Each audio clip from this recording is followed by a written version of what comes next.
మహిమ కలుగును గాక. ఆమేన్. గుడి చూపించిన మీ అందరికీ యూట్యూబ్ ఫేస్బుక్ చూస్తున్న మీ అందరికీ కూడా యేసుక్రీస్తు నామములో శుభాకాంక్షలు తెలియపరుస్తున్నాను. అలాగే ఈరోజు ఈ పునరుద్ధరణ దిన ఆరాధనకు మిమ్మల్ని మరొకసారి ఆహ్వానిస్తున్నాను. వెలుగు రాసిన పత్రిక 6వ అధ్యాయము 21వ వచనం నుంచి కొన్ని మాటలు. అప్పటి క్రియల వలన మీకేమి ఫలము కలిగను వాటిని గురించి మీరు ఇప్పుడు సిగ్గుపడుచున్నవారు కాదా?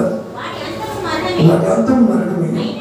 ఆయనను ఇప్పుడు పాపము నుండి విమోచింపబడి దేవునికి దాసులైనందున పరిశుద్ధత కలిగి ఉంటే మీకు ఫలము, దాని అంతము నిత్య జీవం. దేవుని స్తోత్రం.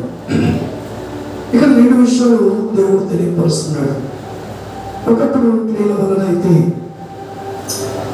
ఆ క్రియల వలన ఆ క్రియ చేసినందువలన మనుషుడు పాపంలో చేరిపోయి ఆ పాపంలో వచ్చింది మరణము, ఆ పాపంలో వచ్చే జీతము మరణము. అందుకే దేవుడు మహాకరికరమును బట్టి ఆయన కృపను బట్టి మనం అప్పటి క్రియ నుంచి అక్కడే ఉండిపోక ఆ మొదటి క్రియ చేసిన పరిస్థితులను బట్టి దేవుడు తోసివేయక మనందరినీ ఆకర్షించుకుని ఆయన విడుదలగా చేసుకున్నాడు. ఒకవేళ అప్పటి క్రియ మనల్ని ఏలుబడి చేసుకుంటే మన తిరిగి నిజ జీవానికి వెళ్ళదు కదా, ఆత్మ నిజ నరకానికి వెళుతుంది. అందుకే అప్పటి క్రియల వలన ఏమి ఫలం, మీకు ఏం ప్రయోజనం లేదు. అప్పటి క్రియ అంటే మనం మునుపు యేసుక్రీస్తు ప్రభు దగ్గరికి రాక మునుపు పరిస్థితులన్నీ కూడా లోకము, మన పరిస్థితులన్నీ కూడా మన ఇష్టము జరిగిపోయింది. కానీ దేవుడు ఆకర్షించుకున్నాడు, మనల్ని నడిపించాడు. ఒకవేళ ఆ పరిస్థితులన్నీ చేసినవన్నీ తలుసుకుంటే మనకి ఇప్పుడు ఏంటి, నేనేనా మనమేనా అని చెప్పి సిగ్గుపడతామా, ఏంటి నేనేనా అని. కానీ దేవుని మహాకృప ఏమైందంటే ఆ కృపతో ఆయన రక్షించుకుని అప్పటి క్రియల వలన ఏం ఫలం లేదు, కానీ దేవుడు పాపము నుండి విమోచించి ఆయనకు దాసులుగా చేసుకొని నీతికి సాధనంగా చేసుకున్నాడు. కాబట్టి ఇప్పటి ఫలము వల్ల నిత్య జీవం కలుగుతుంది. దేవుని స్తోత్రం.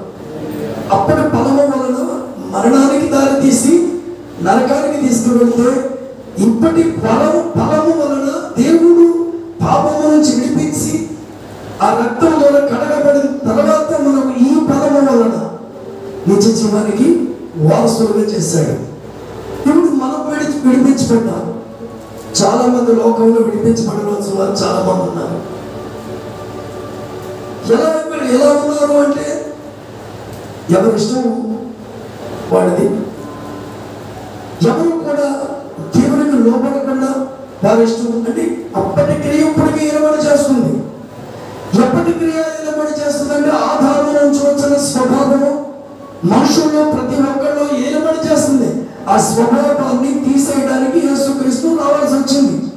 దాన్ని పూర్తిగా వచ్చిన వారికి విడుదలిచ్చి ఆ నిత్య జీవం ఇస్తాడు. లేదు అప్పటి క్రియ అంటే ఇప్పటికీ క్రైస్తవుల్లో ఏలబడి చేస్తున్న చాలా మటుకు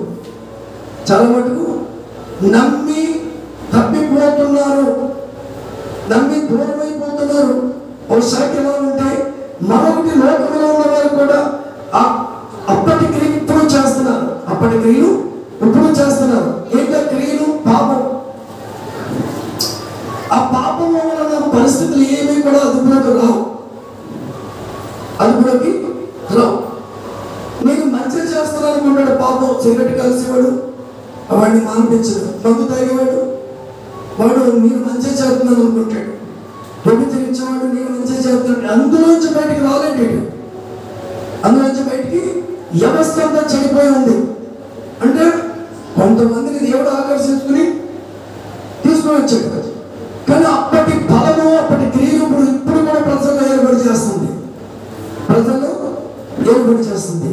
ఈ ఏలుబడి చేస్తున్న పిల్లలని మనం టార్గెట్ చేసుకుని ఆ పాపం నుంచి విడిపించగలిగితే ఆ శాపం నుంచి విడిపించగలిగితే, ఆ లోకం నుంచి విడిపించగలిగితే, ఆ వ్యసనాల నుంచి, బానిసత్వం నుంచి విడిపించగలిగితే, ఆ ఫలము, ఆ ప్రయత్నాలు, పాత ప్రయత్నాలు, పాత రోత జీవితం నుంచి విడిపించగలిగితే వాళ్ళు నిత్య జీవానికి వారసులు అవుతారు. దేవుని స్తోత్రం. ఇప్పుడు ఇది నమ్మిన వాళ్ళు కూడా చాలా మంది చాలా ఇబ్బందుల్లోనే జీవిస్తున్నారు. మొన్నటి దినాన ఒక మెగా షాప్ దగ్గరికి వెళ్తే అప్పుడే సిగరెట్ కాలుతున్నాడు. అయిపోయిన తర్వాత పక్కకి వెళ్ళాడు, మళ్ళీ చేస్తున్నాడు. ఏమయ్య ఏంటి పరిస్థితి, ఏంటి ఇప్పుడే కదా కాల్చామని చెప్పి మాట్లాడాడు. టక్మల్ లేచి నిలబడ్డాడు. ఇలా ఉన్నావు అనుకో, ఈ సిగరెట్ కాల్చడం వలన నీ లెన్స్ పాడైపోతే, పాడైపోయిన తర్వాత నీ వెనకాల వాళ్ళు ఎడుతారు, నువ్వు బాగానే ఉంటావు, మందిరానికి వెళ్తావంటే వెళ్తున్నాను అన్నాడు. మరి మందిరానికి వెళ్తున్నప్పుడు నీకేంటిది మందిరానికి వెళ్తున్నప్పుడు నీకేంటి అన్నప్పుడు మానేస్తానండి, మానేస్తాను అంటే అప్పటి క్రియ స్వభావం ఇంకా ఏలుబడి చేస్తుంది. అక్కడ ఈ క్రౌడ్లోకి నేను వాకింగ్కి వెళ్ళాను. కరెంట్ దిన వర్షం వచ్చిందని పక్కన ఆగాను. పక్కన ఆగేసరికి పిల్లలు 9th క్లాస్ పిల్లలు, వీళ్ళు వర్షం వస్తుందని నేను అక్కడ ఉన్నది వెళ్ళి మాట్లాడుకుంటూ పెట్టున్నాను. అందులో ఒకడు అంటున్నాడు, అరే నీ లవర్ని తీసుకొస్తే ఈ వర్షానికి తన చిన్ని కప్పుతుగాని కానీ మాట్లాడుతున్నాడు. అంటే ఎటువంటి స్వభావం పిల్లల్లో కూడా పనిచేస్తుందండి. ఆ పాత స్వభావం పనిచేస్తుంది. చిన్ని కప్పుతుందంట. వాడు క్యాగేసి ఎలా మందిరానికి వెళ్తున్నారా, ప్రార్థనకి వెళ్తున్నారా, జాగ్రత్త అని చెప్పి హెచ్చరించి ప్రార్థించి పంపించాను. ఇది ఇలాంటి పరిస్థితులు జరుగుతున్నాయి. పాత స్వభావంలో మనుషులు ఉంటే కనుక చిన్న పెద్ద తారతమ్యం లేకుండా సాధారణ బంధకాల్లో చిక్కుకొని అక్కడి నుంచి మరణిస్తే నరకానికి పోతాడు. అందుకే అప్పటి క్రియ వలన ప్రయోజనం లేదు. కానీ ఏదైనా దేవుడు ఆయన వాక్యం ద్వారా ఆకర్షించుకుని ఆయన రక్తంలో కడిగి పాప క్షమాపణ ఇచ్చి మనల్ని నిలబెట్టి పరిశుద్ధత కలిగి ఉండడానికి, మన అవయవములు పరిశుద్ధత కలిగి ఉండడానికి, రెండోది ఆయనకి దాసులై ఉంటాడు. ఖచ్చితంగా ఆ నిత్యరాజ్యంలోకి ప్రతి మానవుడు వెళ్తాడు. ఇది దేవుడు ఉద్దేశం. దేవుని స్తోత్రం. జాంకాయలు కొనుక్కోటికి వెళ్ళాను నేను. వింటున్నావా? జాంకాయలు కొనుక్కోటికి వెళ్ళాను. వెళ్ళేసరికి 50 రూపాయలు. అమ్మాయి ఎక్కడ ఉండదమ్మా రేటు ఏంటి, కాయ 10 రూపాయలు అంటే మంచిది, అంతేగాని 50 రూపాయలకి ఎక్కడ అమ్మారమ్మా అంటే, నాకు 20 రూపాయలు ఏమో ఎలా ఇస్తావు అంటే, 20 తీసుకున్న 3 కాయలు ఇచ్చింది. మరి ఏమైందో తెలియదు. దేవుని స్తోత్రం. సరే ఒక పత్రిక ఇచ్చాను, ఒక ట్రాక్స్ ఇచ్చాను. అమ్మ చదువుకో దేవుడు మాట్లాడని చెప్పాను. చెప్పేసరికి కాస్త అలా ముందుకు మూవ్ అవుతున్నాను. మీరు ముందు నుంచి క్రైస్తవులేనా అని అడిగింది. లేదమ్మా మధ్యలో నుంచి వచ్చాం అని నేను అన్నాను. అమ్మంటుంది, అందరూ వెళ్ళిపోతున్నారు, అందరూ వెళ్ళిపోతున్నారు, అందరూ మారిపోతున్నారు, అందరూ వెళ్ళిపోతున్నారు, ఇలా మాట్లాడుతుంది. అమ్మా వెళ్ళిపోతున్నారంటే దానికి కారణం ఉంది. ఏంటో తెలుసా? ఒకప్పుడు నేను కరెంటు షాక్తో పడిపోయాను. సాగు బ్రతుకులో పుట్టుమిట్లు ఆడుతున్నప్పుడు దేవుడిని అంగీకరించాను. ఆ రోజు స్వస్థపరిచి వాకు చేసి నిలబెట్టాడు. మరి ఆ దేవునికి దగ్గరికి వెళ్ళొద్దా అని అమ్ముకి సుమారు చెప్పుకోవచ్చు. అంటే పాత స్వభావం, ఈ పాత స్వభావాన్ని తీసివేస్తేనే కానీ నూతన వ్యక్తిగా మారలేడు. చాలా మంది ఇప్పుడు క్రైస్తవుల్లో కూడా ఆదివారం భక్తి, ఆదివారం ఒక్కరోజు 2 రోజులంతా తిట్లు మామూలే, కామెంట్లు మామూలే, కొనుగోళ్ళు మామూలే. ఏంటి అసలు ఎక్కడ చూసినా ఈ పరిస్థితులు వచ్చి ఉన్నాయి. అంటే పాత స్వభావాన్ని మనం ఎప్పటికప్పుడు తీయాలంటే దేవుని సన్నిధి అవసరం, దేవుని వాక్యం అవసరం, దేవుని సహవాసం అవసరం. ఎన్నిసార్లు చెప్తాను నేను, ఈ లోకంలో మిగిలినదేమీ లేదు. వాక్యం మిగులుతుంది, ఆయనతో సహవాసం మిగులుతుంది. ఎందరికైతే సువార్త చెప్తామో, ఎందరినైతే అగ్నిలోంచి లాగేస్తామో, ఎందరినైతే దేవునికి అప్పగిస్తామో వారాత్మ రక్షించబడుతుంది. మన సువార్త మిగిలిపోతుంది. ఆ సువార్త నిమిత్తమై మనకు దేవుడు ప్రతిఫలం ఇస్తాడు, జీవం ఇస్తాడు, జీవ కిరీటం ఇస్తాడు. దేవుని స్తోత్రం. హల్లెలూయా. అందుకే అంటున్నాడు ఇక్కడ, అప్పటి క్రియల వల్ల నీకేమో ఫలితం లేదు అసలు. కానీ ఎప్పుడైతే మనం దేవుని దగ్గరికి ఆకర్షించబడ్డామో దీని ఫలం ఏంటో తెలుసా? నిత్య జీవము. ఇక్కడ రెండు విషయాలు కలిగి ఉండాలి. ఒకటి పరిశుద్ధత కలిగి ఉండాలి, ఒకటి దేవునికి దాసుడై ఉండాలి. ఎవరికి దాసుడై ఉండాలి? డబ్బు కాదా? డబ్బుకేనా? డబ్బుకు దాసుడై ఎంతమంది లేరు ఈరోజు? కొంతమంది కడుపుకు దాసుడు, తమ కడుపుకి దాసుడు. దీన్ని ఎంత మేపుతారో అంత మేపుతారు. కడుపుకి దాసుడు. కొంతమందికి భార్యకు దాసుడు, భర్తకు దాసుడు. కొంతమందికి ఆస్తి పాస్తులకు దాసుడు అయిపోతే ఉపయోగం లేదు. ఎవరికి దాసుడై ఉండాలి? నీవు దేవునికి దాసుడు. దాసుడు అంటే యజమానుడికి లోబడిన వ్యక్తి. ఎవరైనా యజమానుడు ఉంటే ఒక వ్యక్తిని పాలేరుగా పెట్టుకుంటే లేదా దాసుడుగా అంగీకరిస్తే ఆ వ్యక్తిని జీవితాంతం అతని దగ్గరే పనిచేయాలి. ఇప్పుడు దాసుడు పని చేస్తూ ఉంటాడు, దాసుడు నమ్మకంగా ఉంటాడు. నమ్మకంగా ఉంటే యజమానుడు భోజనం పెడతాడు, కావాల్సినవి ఇస్తాడు. మరి ఆ యజమానుడు ఈ దాసుడికి అన్ని ఇస్తే మనము దాసులమై దేవుని దగ్గర ఉంటే మనకి ఎందుకు ఇవ్వడం? ఇస్తాడే ఉండాలి, ఖచ్చితంగా ఇస్తాడు. అది మొదట మనం కలిగి ఉండాలి. దేవునికి మహిమ కలుగునుగాక. ఆమేన్. మిమ్మల్ని వాక్యం ఇప్పుడు పైనుంచి కిందకి తీసుకురావాలి. నేను మీకు కింద నుంచి పైకి తీసుకెళ్తాను. ఇప్పుడు సరే, ఇప్పుడు చదవండి. 2:19 వచ్చింది చదవండి. 2గా 19 వచ్చింది చదవండి. 19 వచ్చిన మీ శరీర బలహీనతలను బట్టి మనుషులు రీతిగా మాట్లాడుచున్నాను.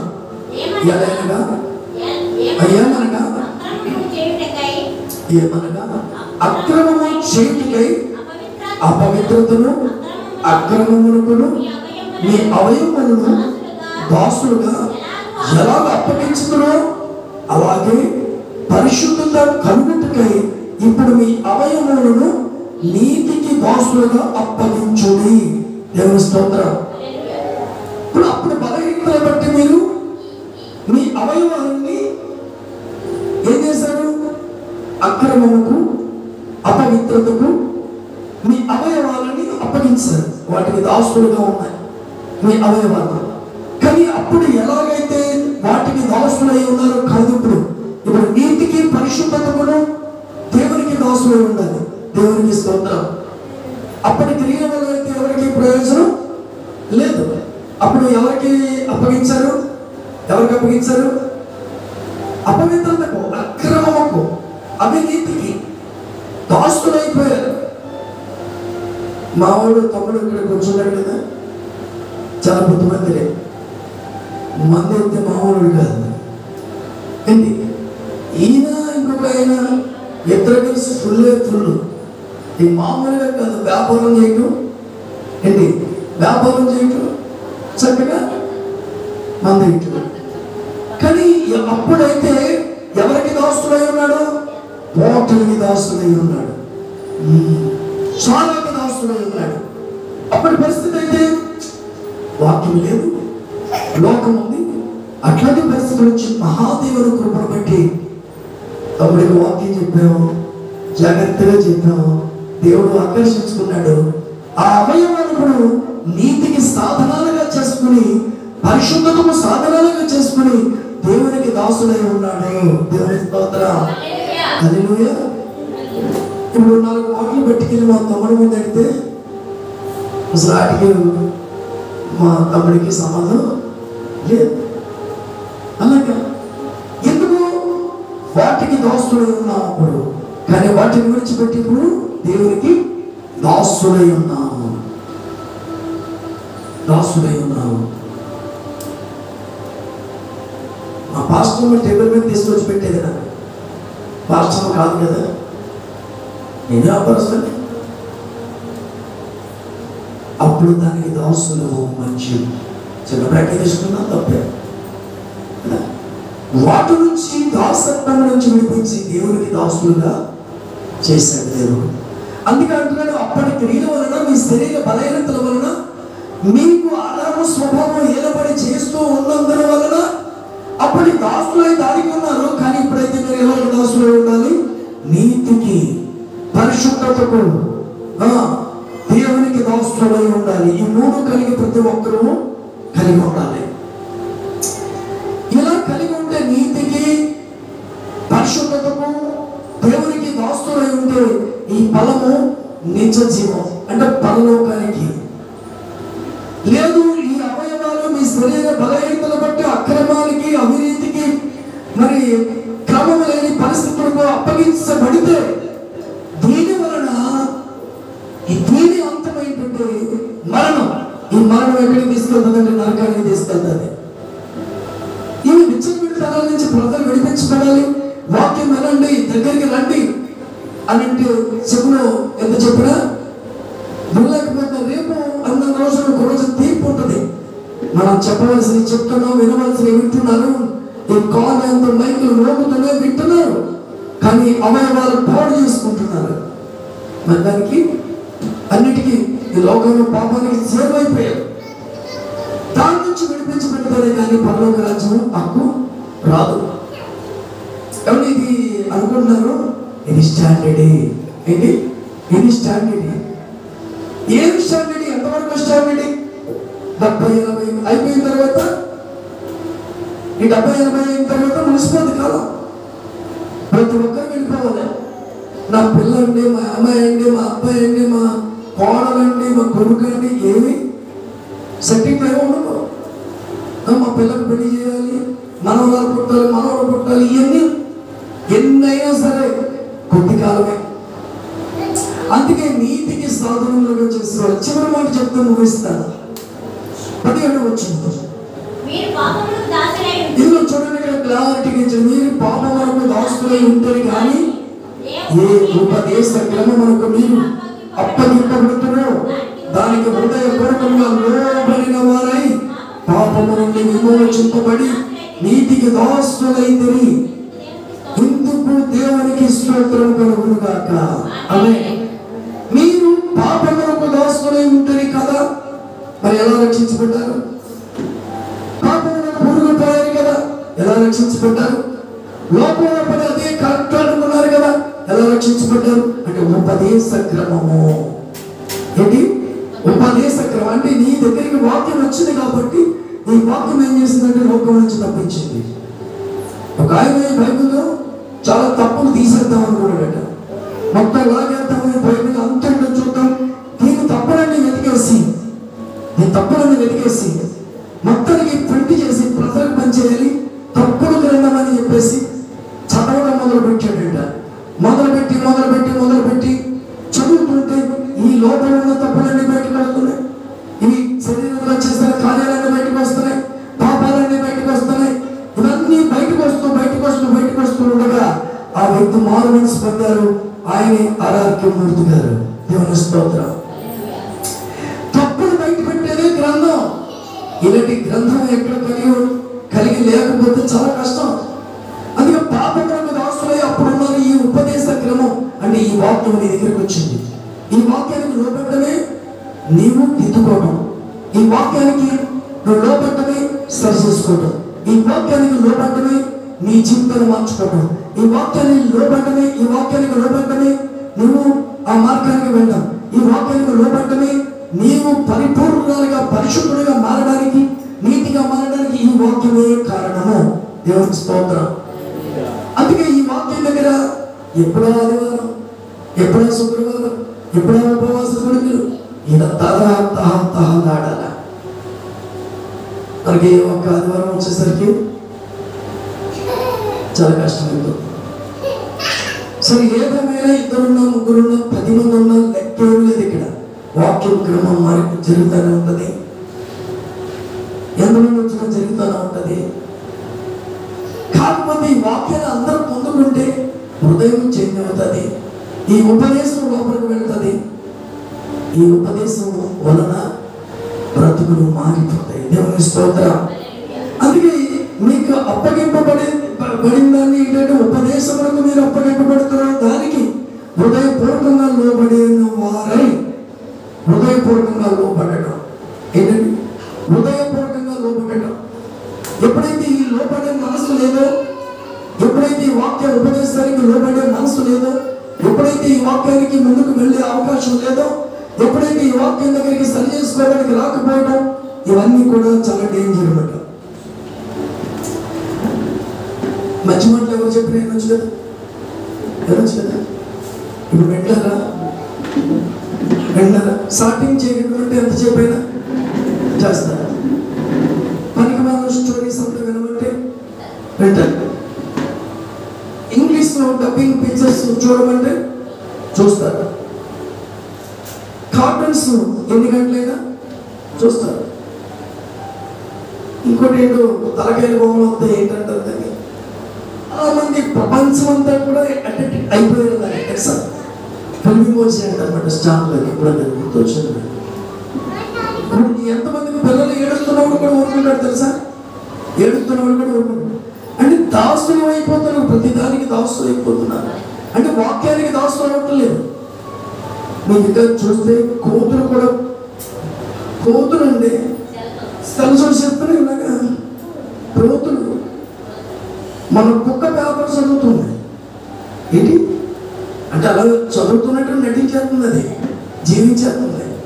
మన బైబిల్ చదవడం నేను ఫోటో పెట్టాను, ఫోటో పెట్టి కుక్క పేపర్ చదువుతుంది, బుద్ధి తెచ్చుకుని బైబిల్ చదువుకోండి అని చెప్పి మన జాడలో పెట్టాను. మన కలవరి స్వస్థంలో పెట్టాను. చూసారా? చూడండి కుక్క పేపర్ చదివేస్తుంది. పోతి ఏమవుతుంది? సెల్ ఫోన్ చూశారు. మనుషులకి అంటించారు, జంతువులకి అంటించారు. అందుకే ఈ ఉపదేశ క్రమానికి ఎవ్వరూ రావట్లేదు. చాలా మంచి సబ్జెక్టులు ఇవన్నీ. మరి దీనికి లోపడితే చక్కగా ముందుకెళ్ళడానికి, జీవితం కట్టుకోవడానికి, హృదయం సరే ఉండడానికి, కాస్త ఆదరణ కలగడానికి, ఊరట కలగడానికి, మన జీవితాల్లో, మన బాధల్లో, మన కష్టాల్లో, మన శ్రమల్లో అన్నింటిలో మనం జాగ్రత్తగా ఉండడానికి ఈ వాక్యమే ఉపయోగపడుతుంది. ఈ వాక్యమే ఉపయోగపడుతుంది.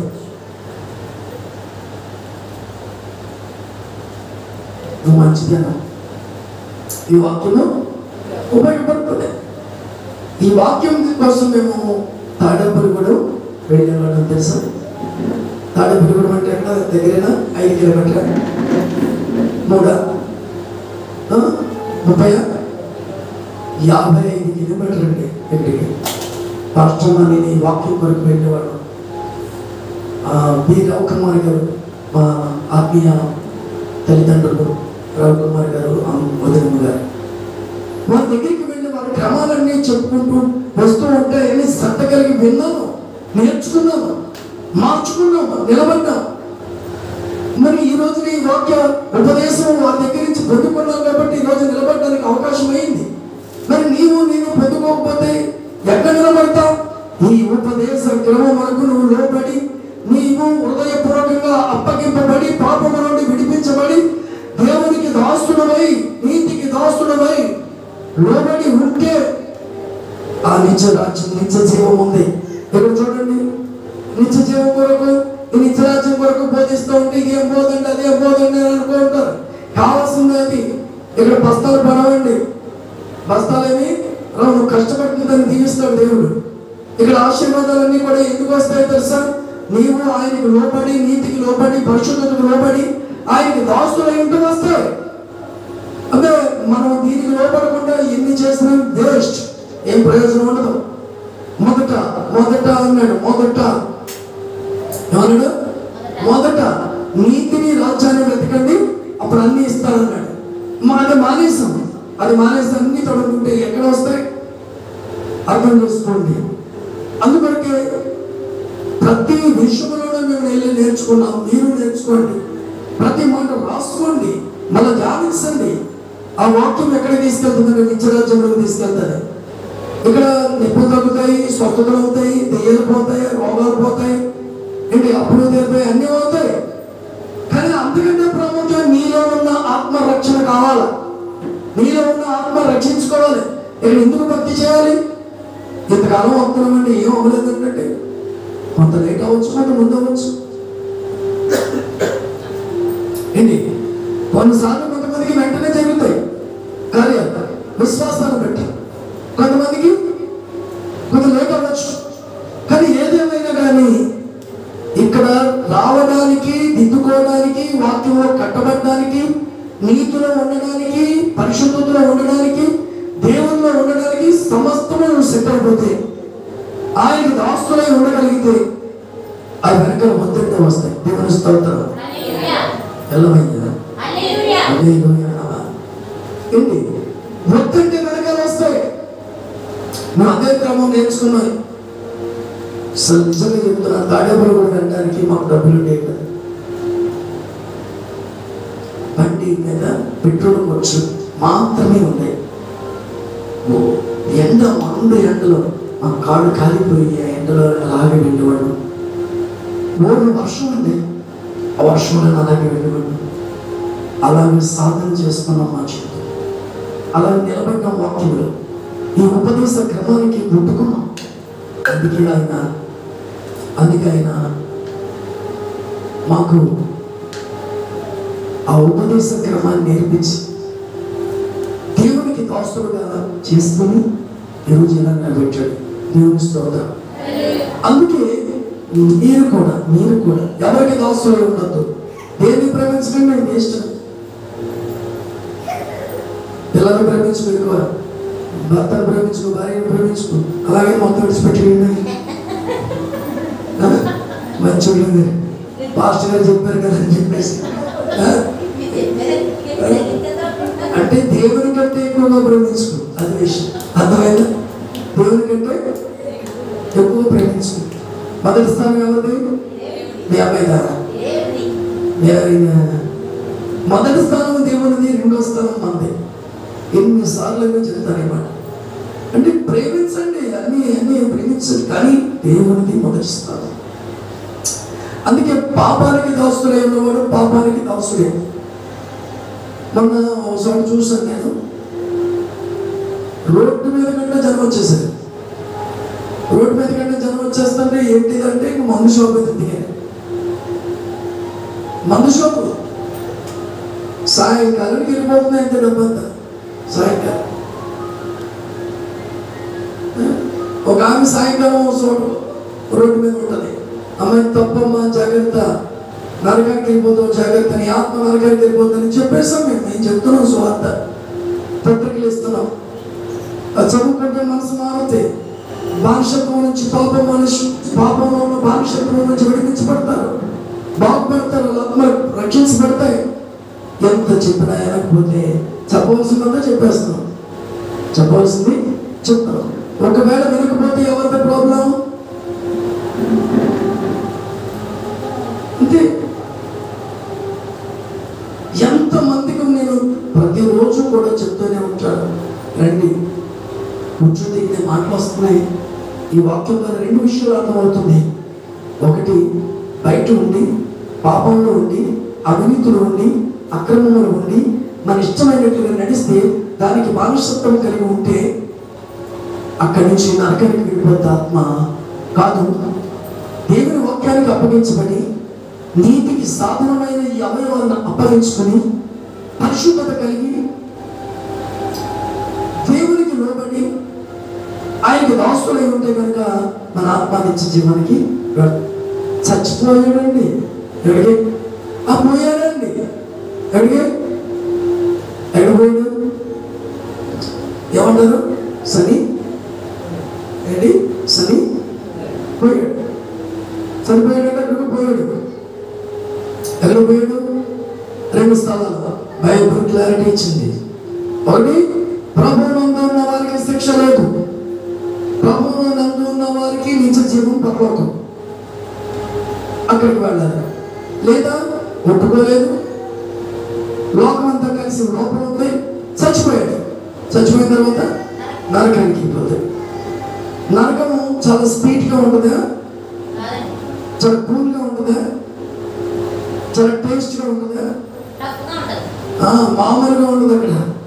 ఇప్పుడు ఏదైనా కాస్త ఇంట్లోనే కాస్త ఏదైనా గడబడ అవుతే అమ్మో నరకం చూసేస్తున్నాను అంటారు. ఈ నరకం ఎలాగా తప్పించుకోవచ్చు, కానీ అక్కడ నరకం తప్పించుకోవడానికి ఇక్కడ సెట్ అవ్వాలా. ఇది సెట్ కాకపోతే కనుక ఉపయోగం లేదు. చాలా మంది చూడండి, ఒకప్పుడు ఎవరైనా సరిపోతే గుండెలు బాదుకునేవారు. ఇప్పుడు అయిపోయింది. ఇప్పుడు పక్కన సాగుబడులు టిఫిన్ చేస్తాడు, ఉప్మా తెగడు, భోజనం చేస్తాడు, సెల్ ఫోన్ అన్ని. ఎంత గౌరవం అయిపోయిందో చూడండి. ఒకప్పుడు అయితే ఎవరైనా ఇంట్లో వ్యక్తి సరిపోతే కొంచెం చిన్న ఎన్ని సంవత్సరాలైనా బెంగ. ఇప్పటికి నాకు మనోవేదన ఇప్పటికీ కలుగుతూనే ఉంది. పాస్టర్ను బట్టి బయటికి తిరుగుతున్నాం, రోజు బాధపడుతున్నాం, ముందుకెళ్తున్నాం. ఇట్లాంటి అవకాశం, ఇలాంటి మనస్తత్వాలు ఇప్పుడు లేవు ఎవరికి. యాక్సిడెంట్ జరిగింది అనుకోండి, వీడియో తీస్తున్నారు, తల పగిలిందా, కాలు ఇరిగిందా, చెయ్యి ఇరిగిందా, వీడియోలు పెడుతున్నారు. ఆయన రక్షించడం మానేస్తారు, ఆయన హాస్పిటల్ తీసుకెళ్ళడం మానేస్తారు. సావు ఊరికే. అందుకే బైబిల్ ముందు చెప్పింది ఏమన్నదో తెలుసా? మరణం అంట కిటికీలు ఎక్కి చూస్తుందంట. మరణం అంటే ఏంటి? కిటికీలు ఎక్కి చూస్తున్నాడు. అంటే ఎవరు మిగుదామా? ఎవరు దొరుకుతారా? యేసయ్య ఉంటే నీ ఇంట్లోకి ఎవడైనా వస్తాడా? యేసయ్య నీ ఇంట్లో, నీ హృదయంలో, నీ ఒంట్లో ఉంటే ఎవరైనా వాగలడా? అందుకన్నాడు, అదిగో నీకు విరోధంగా రూపింపబడిన ఏ ఆయుధాలు వర్తలము అన్నాడు. అంతే. యుగ సమాప్తి వరకు నీకు సదాకాలం నేను తోడుగా ఉంటాను. మరణం యొక్కయో, పాతాళము, లోకము యొక్కయో తాళపు చెవులు నా దగ్గర అవసరము, మరణము జీవము నా అవసరము ఆయన దగ్గర ఉన్నాయి. మనం ఆయన జీవములు మనం దాచిపడ్డాము. అందుకే మనం సెట్ అని మన పిల్లలను సెట్ చేసుకుని ఎవరికి వెళ్తే మంచి, లేకపోతే ఎవరిదే వాళ్ళదే, ఎవరి దీవెన వాళ్ళదే, ఎవరి పరలోకం వాళ్ళదే, ఇంట్లో ఎవరి ఫుడ్ వాళ్ళదే, ఎవరి టిఫిన్ వాళ్ళదే. ఇక్కడ ఎలాగో అక్కడ అంతే. జాగ్రత్త ఆలోచన చేసుకుని నిలబడితే కనుక మంచి ప్రయోజనాలు మనం చూడగలుగుతాం. ఇప్పుడు ఇక్కడ దరిద్రం వెళ్ళబోసిన, ఇక్కడ కాస్త యాతన పడినా, ఇక్కడ కన్నీళ్ళు కార్చినా, ఏంటి నా పరిస్థితి అనుకున్నా, అయ్యో ఎంతకాలం ఇలాగా అనుకున్నా, ఈ ఎందుకులే బ్రతుకు అనుకున్నా, ఏమనుకున్నా, ఇక్కడ బ్రతికి తీరాలంతే. నువ్వు సావడానికి దేవుడు సృష్టించదా? నేను చాలాసార్లు నేర్పించాను మీకు. నేను సాధను సజీవుడినై యెహోవా పేరును వివరిస్తాను. బ్రతికి ఉండి ఆయన తీసుకెళ్ళేదాకా కష్టమో, నష్టమో, వ్యాధో, బాధో, దుఃఖమో, కరువో, ఇబ్బందో, అప్పులో, తెప్పలో అన్నీ భరాయించడానికి వచ్చినవి. అది గుర్తెరిగి అన్నింటినీ విడిచిపెట్టేసి ప్రశాంతంగా ఉండి ప్రభువుకి దాసులుగా ఉండు. ప్రభువుకి దాసులుగా ఉండు. ఆ నీతికి దాసులుగా ఉండు. ఏంటి? ఆ పరిశుద్ధులకు దాసులుగా ఉండు. నువ్వు సచ్చిన సావు నిత్య జీవం దేవుడు ఇస్తాడు. అలా కాదనుకుంటే అక్రమము, అవినీతి, పాపము, సమస్తము, లోకము లోపల జీవిస్తే వాటికి దాసులైతే దాని అంతము నరకము. ఆ నరకములో అగ్ని ఆరదు, పొరుగులు సావులైనంత మహాదైన బట్టి, మహాకృప బట్టి ఆయన రక్షించుకుని మళ్ళీ ఈ రీతిగా నడిపించాడు. ఆయన ఉపదేశానికి లోపడతాం. పరలోకం నుంచి దేవాది దేవుడు మోషేకి ఆ ఉపదేశాన్ని ఇచ్చాడు. అందరికీ చెప్పాడు. చెప్పిన తర్వాత లక్షల మంది ప్రజల్లో కొందరు మాత్రమే అంగీకరించారు, కొందరు మాత్రం విడిచిపెట్టారు. అక్కడి నుంచి ప్రవక్తలతో చెప్తూ వచ్చాడు. కొందరు మాత్రమే అంగీకరించారు, కొందరు విడిచిపెట్టారు. అలాగే యేసుక్రీస్తు పరలోకములను వచ్చి 3.5 సంవత్సరాలు ఆయన స్వార్థ బోధ చేసి ఈ ఉపదేశాన్ని అందరికీ ఇచ్చి ఆయన కలవరి శిలువలో ప్రాణం పెట్టి రక్తం అంతా దారిపోసింది.